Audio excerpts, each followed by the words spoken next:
Hello dear friends, my name is Adam and this is YouTube channel Adam Fusman, and in this video I would like to share with you my experience by trying to pass North Carolina HVAC exam to getting the HVAC license in North Carolina state. I'm licensed in many states in the United States already: California, Hawaii, Arizona, Texas, Florida. The most difficult exams for HVAC license was in Florida actually. In my opinion, the second hardest exam, North Carolina. There was one day, two exams actually. One of them I actually passed and I have a proof. Portion business and law pass, which is completely amazing and fine.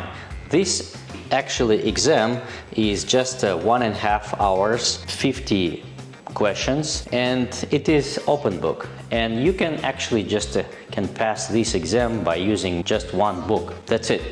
Sounds like easy, right? And I've done it, and thankfully 3 days before I've checked the books I can bring to the exam with me, and one of them was North Carolina Business and Management book. This is very important what you bring this actually book to the exam. That is kind of easy part, but the other one actually, which is called trade, I have a proof of it.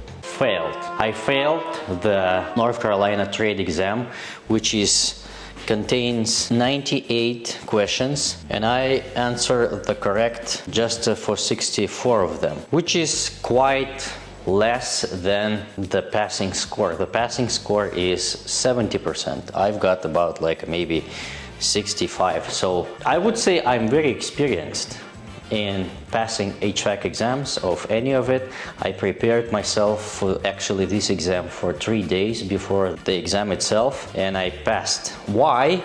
The most of it, where I failed, I believe because I wasn't able to calculate very well the part with load calculations, because I just got right 2 questions. They are not like questions, they are like calculations, the real one. So they are asking to calculate the heat loss from the particular room where the wall is from like a particular material. If it's like a residential, you have to go to the manual J. If it is commercial building, you have to go to manual N. Find the right material, U value of this material, and make a calculation. I failed because I wasn't ready enough to make all these calculations. Actually, here the duct systems, 18 questions, and I passed only 10 of them. The rest, it's kind of fine, but they are really dig into the duct system actually and to the load calculations.